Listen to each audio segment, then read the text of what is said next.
everybody and welcome back to my channel. So today I wanted to try out a bit of a watercolor paint with me. I have some Art Spectrum watercolor paper here as well as some masking fluid, and these are the paints that I'm going to be using today. These are my Senellier, I think the Senellier, I'm not sure how to pronounce it, but these are really nice watercolor paints that I bought quite a while ago, and I want to try them out again because they are super fun. Now, as for what I want to paint today, I've actually decided to paint some Pokemon. Now, I actually have this little sketch here, as you can see, and I have this bottle of masking fluid, and I'm actually going to put this down before I do any painting. And that's because masking fluid is amazing stuff. And I haven't used it in quite a while, actually, because my old bottle kind of went bad and it went sort of like gluggy and stringy. So I kind of had to throw that out, and I recently purchased a new bottle because I want to get back into watercolor painting because it's just so fun and satisfying. Now, this stuff here, this masking fluid, is amazing for putting down anywhere where you don't want paint to be. And it is basically a resist. So as you can see, I'm painting it all over this creature here, which is a new form of an old Pokemon called Zorua. And he's so cute, I love him. And I'm just painting it down with these are actually not paintbrushes, these are these like rubber shaper things that you usually use for sculpting, but I actually really like using them with my masking fluid because it's really easy to remove the masking fluid from this as opposed to having it dry on a brush, which pretty much ruins paintbrushes. This stuff is notoriously bad for ruining paintbrushes, but it is pretty great for, you know, resisting paint. This stuff is pretty good, but one thing I have to say about masking fluid is it is so stinky. I do not like the smell. It's got a really weird kind of slightly ammonia, slightly, I don't know, just a strange smell to it, and I don't like the smell at all, but I love the stuff. So next up, I'm just taping this down on my table now because with watercolor, you kind of want to tape down your paper a little bit just to stop it from warping or buckling. And I'm also doing it to get a nice sort of white border around the edge of the artwork. And I'm actually going to cut off a section at the top as well because I don't want this to be full A4. I want it to be a little bit shorter to better accommodate the shape of the subject that I'm drawing. So to begin this, I'm going to add in a little bit of blue here for the background, and as you can see, I've also spritzed it with some water just to spray over the top of the background here, and that's just to wet the page and get it ready because I want to add some wet on wet effects. So as you can see, I've got a few different blues down. I'm using a more sort of reddish blue that has a sort of like a red undertone in there, and then we have like a more of a greeny blue with a just sort of like a warm undertone. And for a dark shadow, I've also decided to add in Prussian blue, and I am just adding this in random sections around the painting.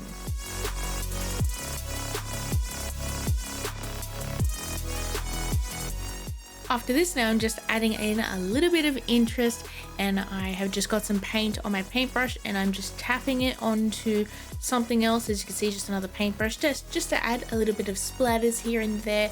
Now I'm actually doing this while the paper is still a little bit wet, and that is to hopefully have some of those little splatters spread a little bit, but I still want them to look like splatters, just like partially blended splatters, just to give it a little bit of an interesting effect.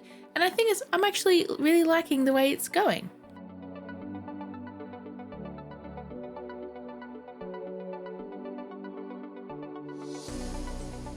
Alright, so now that it is all dry and I've made sure it's all nice and dry and no little wet parts, I'm going to go in here and just grab some of that masking fluid that I have left on the subject and I am peeling it all off. And honestly, this part is so, sorry, I bumped the table. This part is so satisfying. I love this part, and I try my best to sort of get it to peel in like one large part You don't really need to. I just find this really fun to do. It's a little bit of a game for me to see if I can get it to all peel up in one piece, and I just peel it off, and it peels off really nice and clean from the paper as well, and leaves a nice white shape that you painted down for your subject. And look at this peel. I don't know why, I just love doing it. It looks so cool. Okay, so for the line art here, I actually want to use some colored pencil because I really love the look of colored line art, and pencils are really great for that, especially if you're doing watercolor. And if you do use watercolor with pencils, make sure that you test that the pencils are, you know, at least water resistant and definitely not water soluble, because you don't want it mixing with the paint and like affecting your colors and stuff like that. Yeah, I decided to use a red because the subject that I'm painting does have red as its most prominent color and little bits of gray here and there, so I decided to go with red because it would push the color a fair bit in this, and I think it would look good.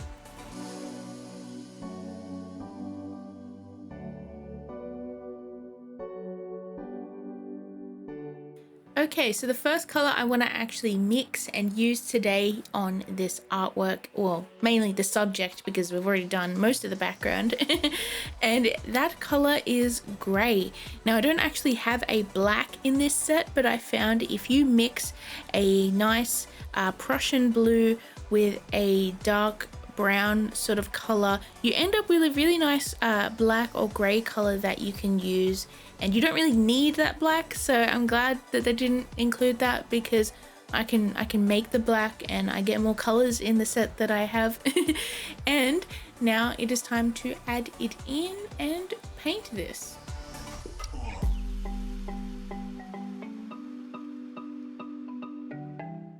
Now this guy actually has some dark little feet here, and I'm just using a little bit more of the Prussian blue. I called it Prussian blue earlier, but it's actually Payne's gray, but it's actually more of a dark desaturated bluey color than a gray. But anyways, I'm using that for the feet, and I'm actually using it while the paint on the legs are still wet, and I want to see if I can get it to sort of blend up in a little bit of a gradient.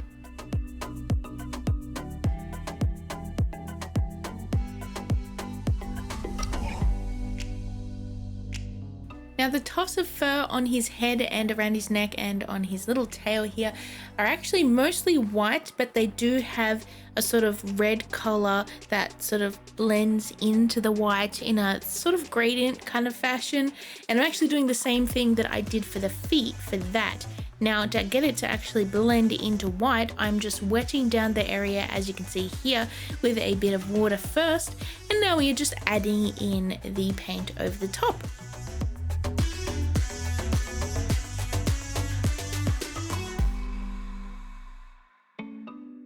After this, it's time to add the color to his little eyebrows here, as well as his eyes and his eyelids. Now I'm going to do the reddish color for the eyelids and the eyebrows, and the eyes are going to be yellow. After this, it's now time to fill in the sections inside his ears that are a darkish color, similar to the color on the bottom of his feet, as you can see here. And I also want to just add a little bit of shadow to the white areas, using that same gray color that I used for the base body with just a bit more water added to it, so it's really, really light and really, really subtle. And I just want to give those sections just a little bit of kind of shape to them, a little bit of shadow, just so it looks like it's not just a, you know, block white. I kind of want to make it look like those sections are actually painted and not incomplete. And after this, I just want to grab my white pencil, as you can see, and I'm just drawing in some little star slash snowflake shapes just around him, just to add a little bit of detail and spice up that background a little bit, because this Pokemon does sort of live somewhere where it's really, really cold, so I kind of want to emphasize that a bit in the background.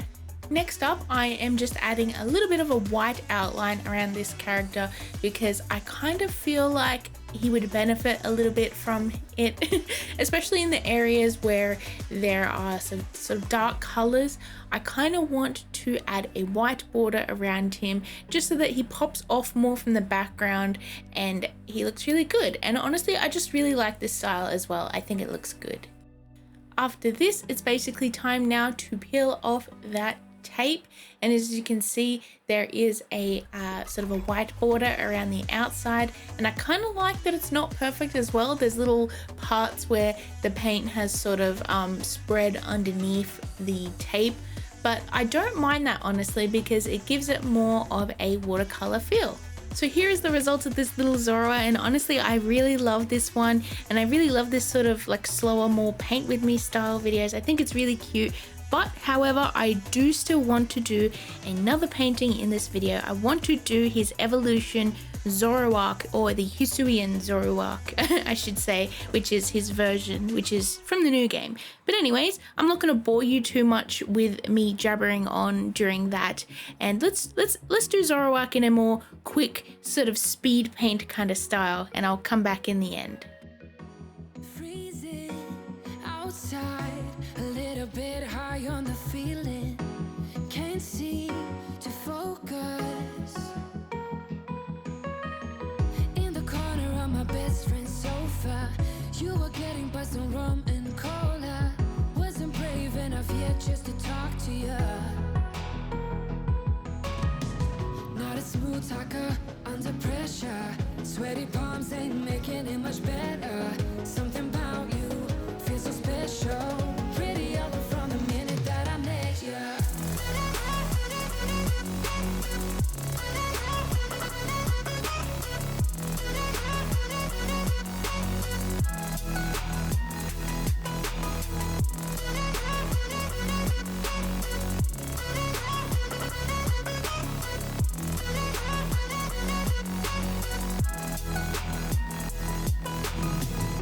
Smoking outside, trying to get your attention.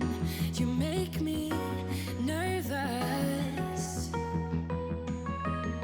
In the corner of my best friend's sofa, you were getting buzzed on rum and cola. Wasn't brave enough yet just to talk to you. Not a smooth talker under pressure. Sweaty palms ain't making it much better. Something about you feels so special. Pretty up from the minute that I met you.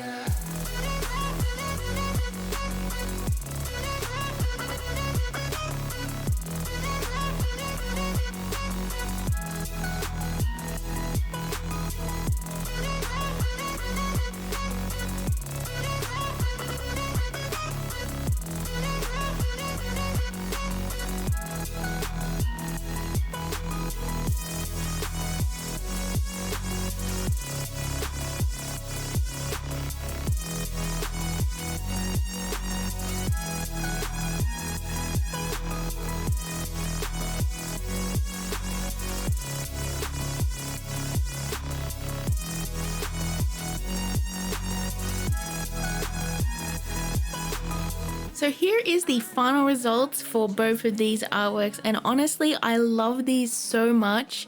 I love the colors, I love the way that the background blended, and I love the little stars or twinkles or whatever you want to call it in the background, and the colors on the characters themselves. I'm just very pleased with the results. So anyways, I hope you guys enjoyed this. Please comment below what you think of this art and which one you like the best, and I hope you're all having a lovely day. Please stay safe out there, and I shall see you in my next video. Bye everyone.